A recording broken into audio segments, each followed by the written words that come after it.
మన రక్షకుడును ప్రభు అయినటువంటి యేసుక్రీస్తు నామమున ఈ యొక్క కార్యక్రమాలు చూస్తున్న మీ అందరికీ కూడా నా హృదయపూర్వకమైన వందనాలు తెలియజేస్తూ ఉంటున్నాం.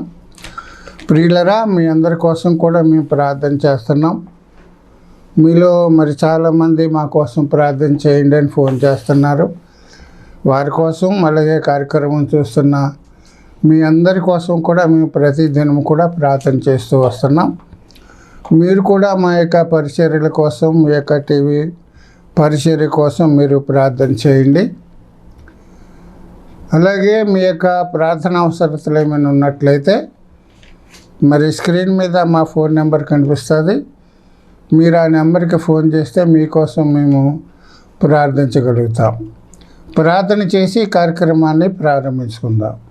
జీవం కలిగిన మా పరలోక తండ్రి, నమ్మదగిన దేవా, పరిశుద్ధుడా, నీ పరిశుద్ధ నామని స్తోత్రాలు.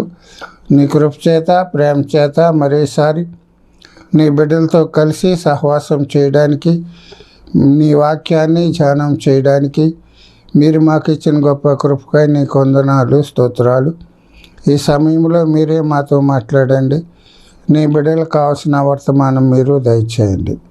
నీ వాక్యమనే జీవహారాన్ని మందరికి కూడా పంచిపెట్టమని నజరేయుడైన యేసునామమున అడిగి స్తుతించి ప్రార్థిస్తున్నాం మా తండ్రి, ఆమేన్. ప్రభునందు ప్రియులారా, దేవుని వాక్యంలో నుంచి కొన్ని విషయాలు మనం జ్ఞాపకం చేసుకుందాం. గొర్రెపిల్ల వివాహ మహోత్సవము అనే అంశంలో వరుడు ప్రభు అయినటువంటి యేసుక్రీస్తుల వారు లోకపాపమును మోసుకొని పోవు దేవుని గొర్రెపిల్లగా వచ్చిన యేసయ్య, వధువు దేవుడు తన స్వరక్తం ఇచ్చి సంపాదించిన సంఘం. ప్రియులారా, క్రీస్తు శిలువ బలియాగం ద్వారా దేవుడు మనల్ని ప్రదానం చేసుకున్నాడు. ప్రభు రాకడ ఎప్పుడో మనకి తెలియదు కనుక దేవుని సంఘంలో చేర్చబడిన మనము ప్రభు రాకడ కొరకు సిద్ధపడాలి. ఏ విధంగా సిద్ధపడాలి అనే అంశంలో వ్యక్తి సిద్ధపడాలి, కుటుంబం సిద్ధపడాలి, సంఘం సిద్ధపడాలి.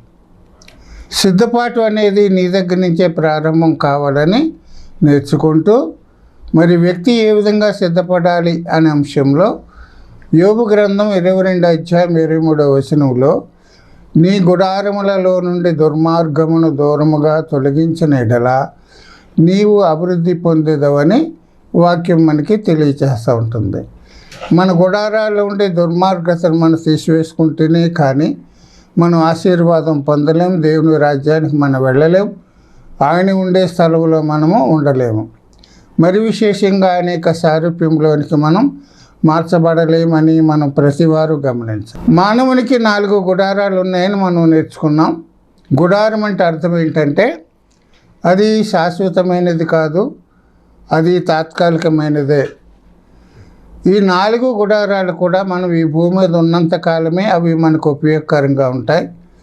నిత్యమైనవి, నిత్య నివాసాలు దేవుడు పరలోకంలో దేవుడు మనకి సిద్ధపాటు చేశాడు. మొదటి గుడారము శరీరం అని చెప్పాం.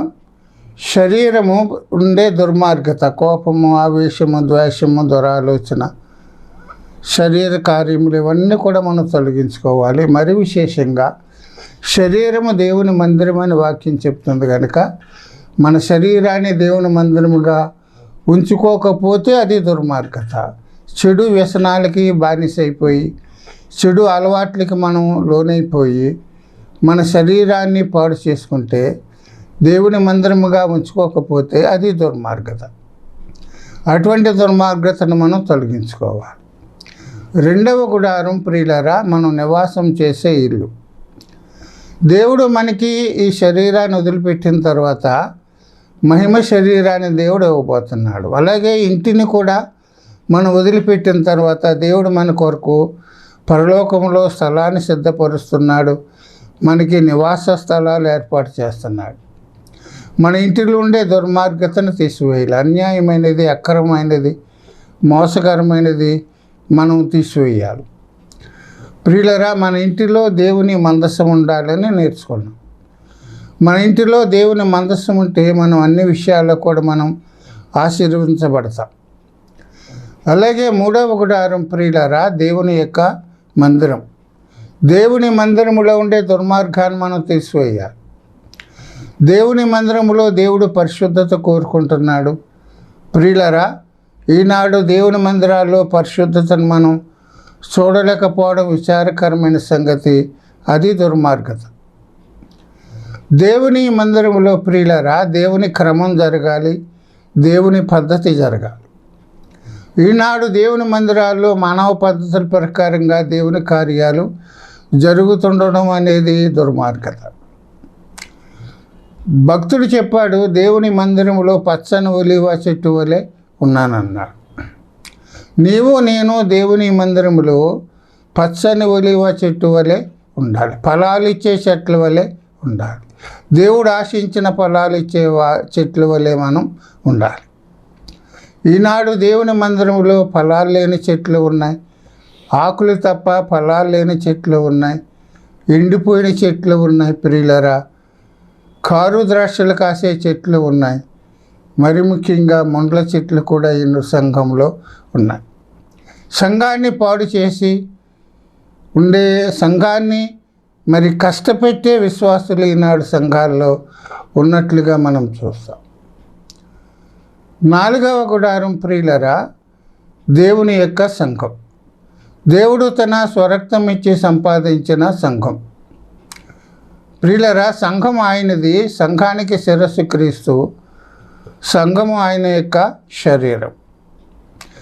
ఆ సంఘం అనే శరీరంలో మనమందరం కూడా ఒక్కొక్క అవయవంగా ఉన్నామని బైబిల్ చెప్తుంది.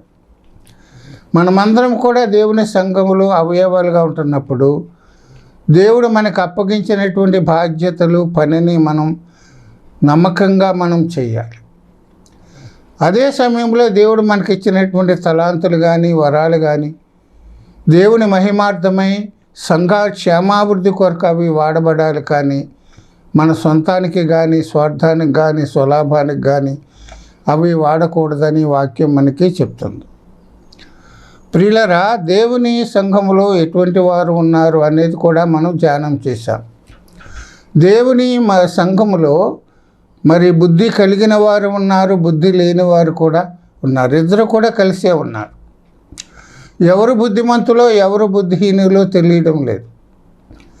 కనుక బుద్ధిమంతులైనటువంటి కన్యకులు మరి తగిన సిద్ధపాటు కలిగి పెండ్లి కుమారుని ఎదుర్కొని పెండ్లి విందులోకి వెళ్ళారు. ఆ పెండ్లి విందులోకి వెళ్ళే గుంపులో నీవు ఉండాలి.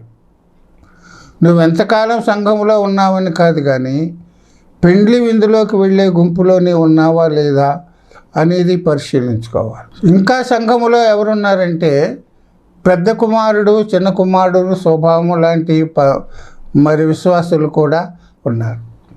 పెద్ద కుమారుడు బ్రతికుండి చనిపోయాడు. నిజమైన మారు మనసు లేక, తమ్ముడిని క్షమించలేక, తండ్రి మనసు లేక తండ్రి వల్లే తమ్ముడిని క్షమించలేకపోయాడు. బ్రతికుండి కూడా చనిపోయాడు. చిన్న కుమారుడు చనిపోయి తిరిగి బ్రతికాడు. తన పాపాన్ని ఒప్పుకొని తిరిగి ఇంటిలోకి చేర్చబడ్డాడు. ప్రియులరా, సంఘంలో ఇంకెవరున్నారంటే సంఘములో గోధుమలు లాంటి మంచి విత్తనాలు లాంటి వారు ఉన్నారు. గురుగులు లాంటి వాళ్ళు కూడా సంఘములో ఉన్నారు. 30దంతలుగా 60దంతలుగా 100దంతలుగా ఫలించిన గోధుమల వలె మనం ఉండాలి. సంఘంలో గురుగుల వలె ఉంటే మనం అగ్ని చేత కాల్చబడతామని వాక్యం చెప్తుంది. ప్రియులరా, సంఘానికి క్రీస్తుకు ఉండే ఎటువంటి సంబంధం ఉండాలని కూడా మనం నేర్చుకున్నాం. సంఘానికి క్రీస్తుకి గొర్రెల కాపరికి గొర్రెకు ఉన్న సంబంధం ఉండాలి. అలాగే సంఘములో ప్రియులరా ఇంకా సంఘానికి క్రీస్తుకి ఇంకా ఎటువంటి సంబంధం కలిగి ఉండాలి అనేది కూడా మనం నేర్చుకుంటూ, సంఘానికి క్రీస్తుకి ఎటువంటి సంబంధం ఉండాలంటే ద్రాక్షావల్లికి ద్రాక్ష తీగకు ఉండే సంబంధం ఉండాలి. ద్రాక్ష తీగే ద్రాక్షావల్లిలో నిలిచి ఉండాలి. బైబిల్ ఏం చెప్తుందంటే మీ అంతటా మీరు ఫలించలేరు, మీరు నా యందు నిలిచి ఉంటేనే కానీ మీరు ఫలించలేరంటున్నాడు. ఆయన యందు మనం నిలిచి ఉండాలి. అప్పుడు మనలో ఆయన నిలిచి ఉంటాడు. ఆయనలో ఉండే సారము, ఆయనలో ఉండే గుణాలు, ఆయనలో ఉండే ప్రేమ, క్షమాపణ ఇవన్నీ మనలోకి వస్తాయి. అప్పుడు మనం ఫలించగలుగుతాం. ప్రియులరా, ఆయన యందు నిలిచి ఉండాలంటే ఆయన యొక్క శరీరంలోనూ రక్తంలోనూ పాలు పంపులు పొందుతున్న వారే ఆయన యందు నిలిచి ఉన్నారని మన వాక్యంలో ధ్యానం చేస్తూ వచ్చాం. రెండవది ఏంటంటే, ఆయన ఆజ్ఞలను మనం గైకొనడం ద్వారా ఆయన యందు మనం నిలిచి ఉంటాం, బహుగా ఫలిస్తాం. ఇంకా కొంచెం ముందుకు వెళ్తే మనం ఫలించాలంటే మనం ఏం చేయాలంటే, యోహాను సువార్త 15:2 ఫలించు ప్రతి తీగ మరీ ఎక్కువగా ఫలించవలెనని దానిలోని పనికిరాని తీగలను తీసివేయును. ఫలింపని తీగ నరకబడి అగ్నిలో వేయబడుతుంది.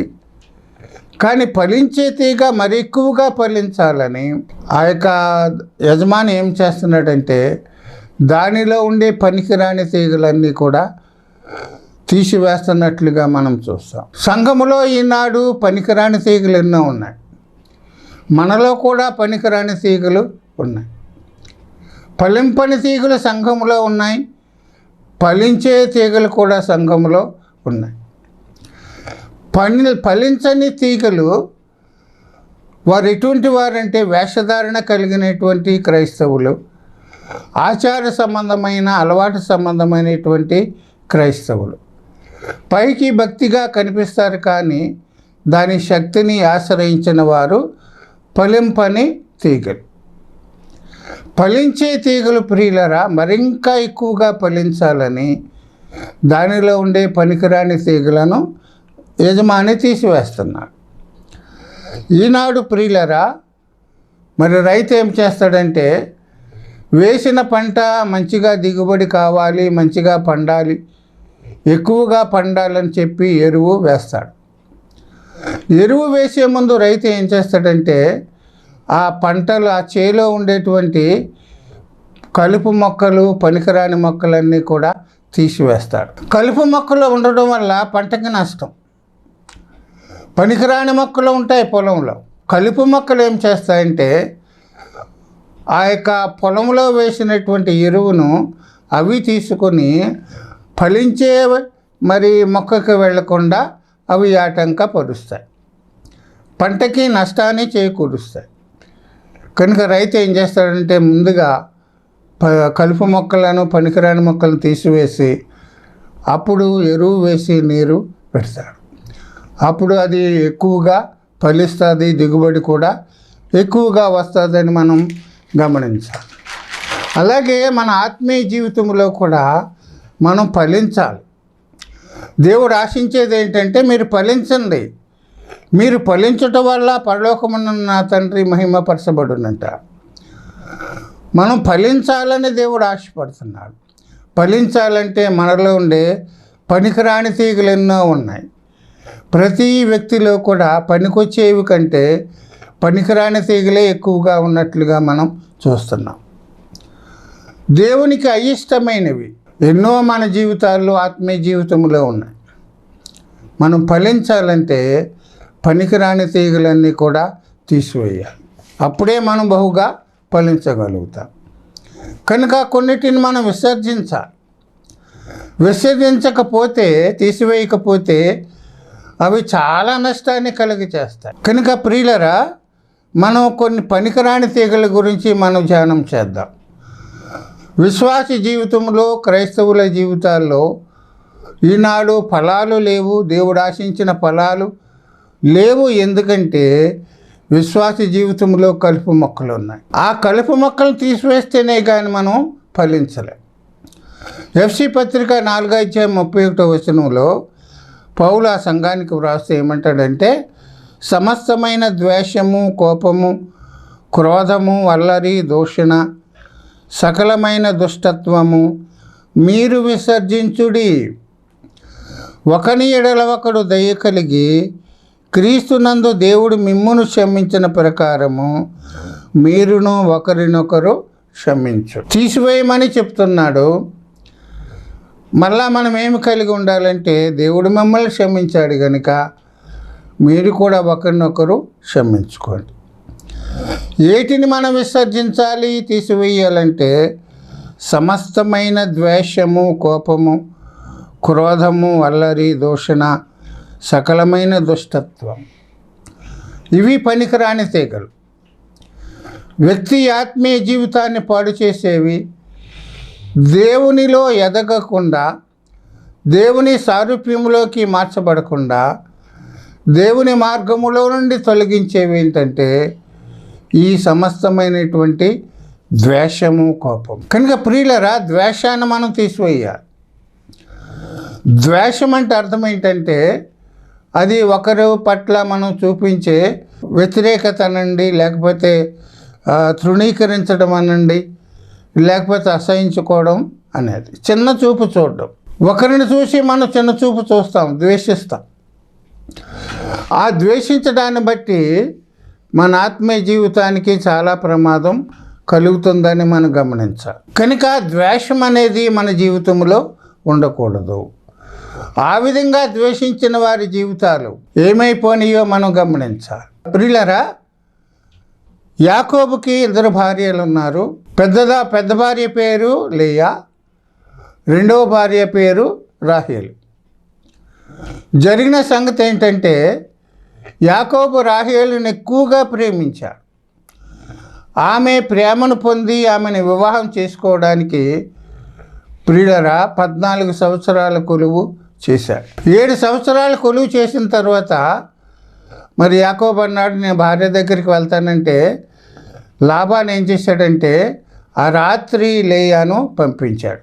యాకోబు మరి ఆమె రాహేలు అనుకొని ఆమెతో ఆ రాత్రి మరి గడిపినట్లుగా మనం చూస్తాం. ఆదికాండం 29 అధ్యాయం 30 వచనాల్లో యాకోబు రాహేలును బహుగా ప్రేమించెను, లేయా ద్వేషించబడింది. లేయాని ఎవరు ద్వేషించారంటే రాహేలు ద్వేషించింది, యాకోబు కూడా ద్వేషించాడు. 17వ వచనంలో ఏమంటాడంటే లేయా జబ్బు కండ్లు కలది, రాహేలు రూపవతియు సుందరి అయినై ఉండెను. రాహేలు అందగత్తె, దేవుడు మంచి అందాన్ని ఇచ్చాడు, చక్కని పెరసాటిని ఇచ్చాడు. ఒకే తల్లికి పుట్టినటువంటి 2 కుమార్తెలు ఒకరు అందంగా ఉన్నారు, ఒకరు అందవిహీనంగా ఉన్నారు. తల్లిదండ్రుల ప్రేమలో ఏమాత్రం కూడా కపటం లేదు. ఇద్దరిని కూడా ఒకే విధంగా ప్రేమించారు, ఇద్దరిని కూడా ఒకే విధంగా పెంచారు. కానీ రాహేలుకున్న గర్వం ఏంటంటే నేను అందంగా ఉన్నాను, నా అక్క అందంగా లేదు అని ఒక రకమైనటువంటి ద్వేషము ఆమె మీద ద్వేషించినట్లుగా మనం చూస్తాం. రాహేలు తన అక్క అయినటువంటి లేయాను ద్వేషించింది, విసర్జించింది, తృణీకరించింది, అవమానపరిచింది.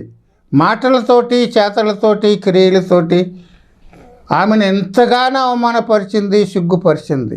జరిగిన సంగతి ఏంటంటే తనకు కలిగినటువంటి అవమానం కానీ, నిందలు కానీ, తృణీకరించబడడం కానీ లేయా ఏనాడు కూడా భర్తకి చెప్పుకోలేదు, తల్లిదండ్రులకు చెప్పుకోలేదు, దేవునికే చెప్పుకున్నట్లుగా మనం చూస్తాం. మరి విశేషంగా లేయా రాహేలుని ఏమాత్రం కూడా మరి ఎదురు చెప్పలేదు. ఆమె అన్న ప్రతి మాటను కూడా స్వీకరించింది.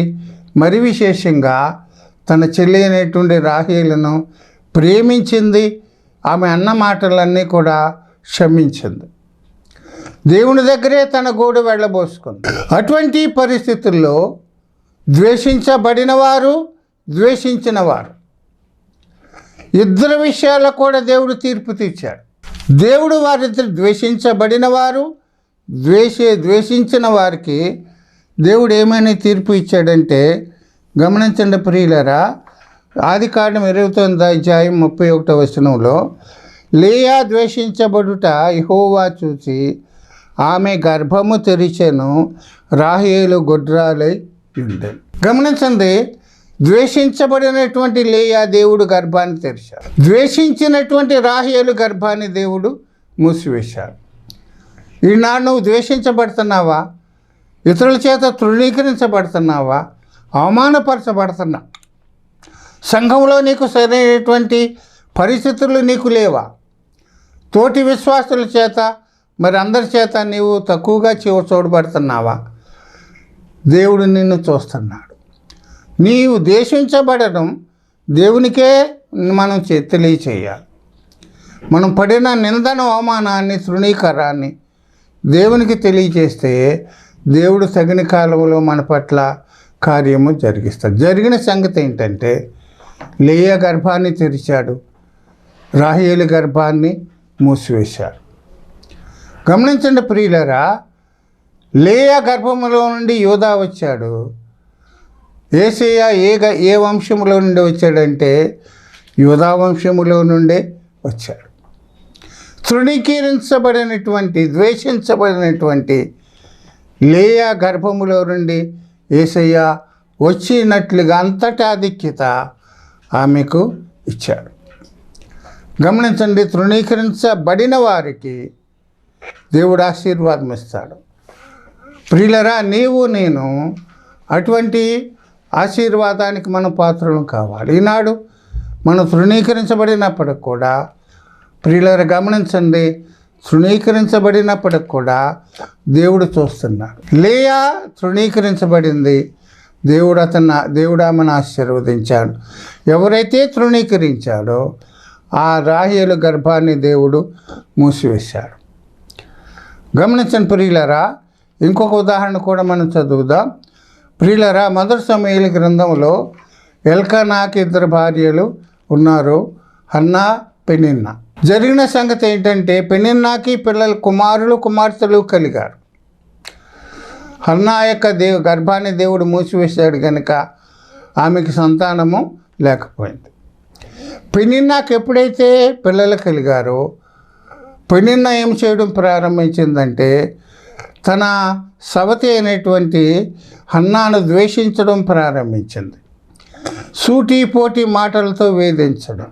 ప్రియులారు గమనించండి, హన్నా ఎల్కానాతోటి తన విషయం చెప్పలేదు, మరి తల్లిదండ్రులతో కూడా ఆ విషయాన్ని పంచుకోలేదు. తనకు జరిగినటువంటి అవమానాన్ని, ద్వేషాన్ని దేవునితోటే దేవుని మందిరంలోకి వెళ్ళింది. అయ్యా, నా పరిస్థితి ఏంటి? ఇదిగో నా సవతి నన్ను ద్వేషిస్తుంది, తృణీకరిస్తుంది, నన్ను అవమానపరుస్తుంది, గుడ్రాలు అని పదే పదే నన్ను నిందిస్తుంది. నీవు నాకు ఒక మగబిడ్డని ఇస్తే ఆ గుడ్రాలనే పదం లేకుండా నాకు కలుగుతుంది, ఆ నంద నా మీద లేకుండా అవుతుంది. ఒక్క మగపిల్లనయ్యి తిరిగి ఆ మగపిల్లని మళ్ళీ నీకే ఇచ్చేస్తాను, నేను పెంచుకోను అని చెప్పి హన్నా దేవుని సన్నిధానంలో ప్రార్థన చేసిన పరిస్థితులు మనం చూస్తాం. గమనించండి, ద్వేషించబడినటువంటి హన్నా, ద్వేషించినటువంటి పెనిన్నా. దేవుడు హన్నా గర్భాన్ని తెరిచాడు. దేవుడు ఆమె గర్భం ద్వారా సమూయేలును దేవుడు ఇచ్చాడు. ప్రియులారు గమనించండి, దేవుడు ఆమె ఒక బిడ్డనే అడిగింది, కానీ దేవుడు మరలా ఆమెకు 2 కుమారులను, 3 కుమార్తెలను ఇచ్చాడు. జరిగిన సంగతి ఏంటంటే ఎవరైతే ద్వేషించబడ్డారో, ఎవరైతే తృణీకరించబడ్డారో, ఎవరైతే అవమానపరచబడ్డారో వారి గర్భములో నుండి వచ్చినటువంటి సమూయేలును దేవుడు ఏం చేశాడంటే ఇశ్రాయేలీలకి ప్రవక్తగా దేవుడు ఏర్పాటు చేసుకో. హన్నా కుమారుని అడిగింది, కానీ దేవుడు ఆమెకు ఎవరిని ఇచ్చాడంటే ఒక ప్రవక్తనిచ్చాడు. ద్వేషించబడిన వారు క్షమిస్తే, ప్రేమిస్తే, శత్రువులను ప్రేమిస్తే దేవుడు ఎంతో ఆశీర్వాదం ఇస్తాడు. మనకి దేవుడు ఆమెకు ఒక ప్రవక్తని ఇచ్చాడు, ఇశ్రాయేలు ప్రజలకు ప్రవక్తని ఇచ్చాడు. అంత మాత్రమే కాదు, ఆ ప్రవక్త ద్వారా ఎంతోమంది రాజైన సౌలును, దావీదును కూడా తైలము పోసి అభిషేకించడానికి దేవుడు కృప చూపించాడు. రాజులను అభిషేకించడానికి సమూయేలుని దేవుడు హెచ్చించాడు. ప్రియులారా, పెనిన్నా పిల్లల గురించి బైబిల్లో వ్రాయబడలేదు. సమూయేలు దేవుని మందిరంలో పెరిగాడు, పెనిన్నా పిల్లలు లోకంలో పెరిగారు.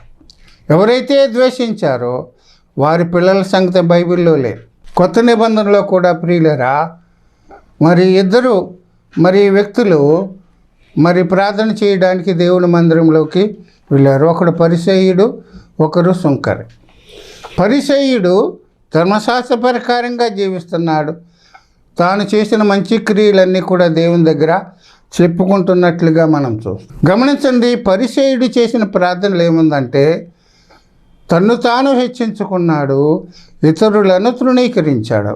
లూకాసు వార్త 18:9 తామే నీతిమంతులు అనుకొని తమ్మును నమ్ముకొని ఇతరులను తృణీకరించు కొందరితో ఆయన మాట్లాడుతున్నాడు.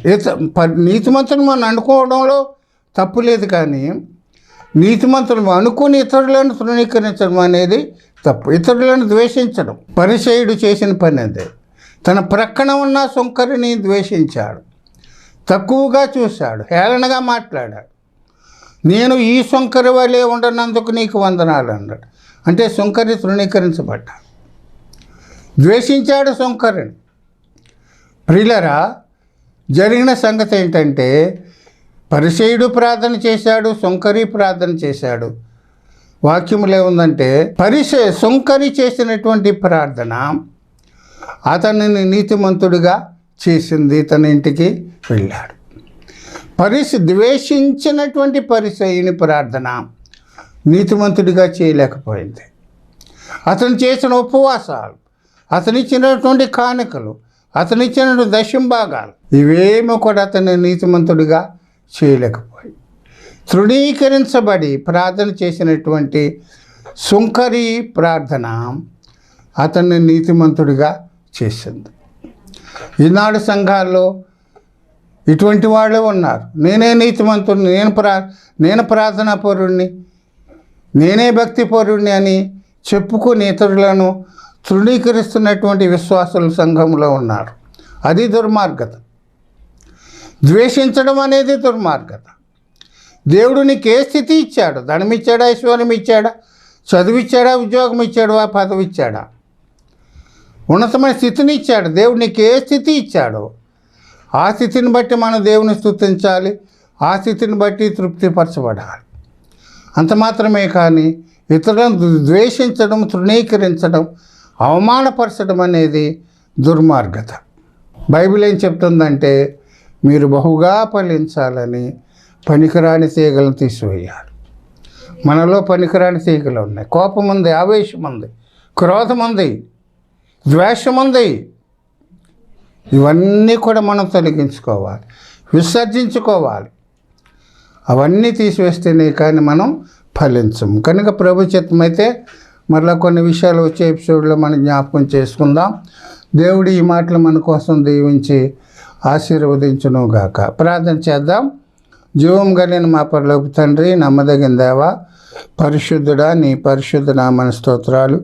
నీ కృప చేత, ప్రేమ చేత ఇంతవరకు మాతో వివరంగా విస్తారంగా మాట్లాడారు. నీ వందనాలు.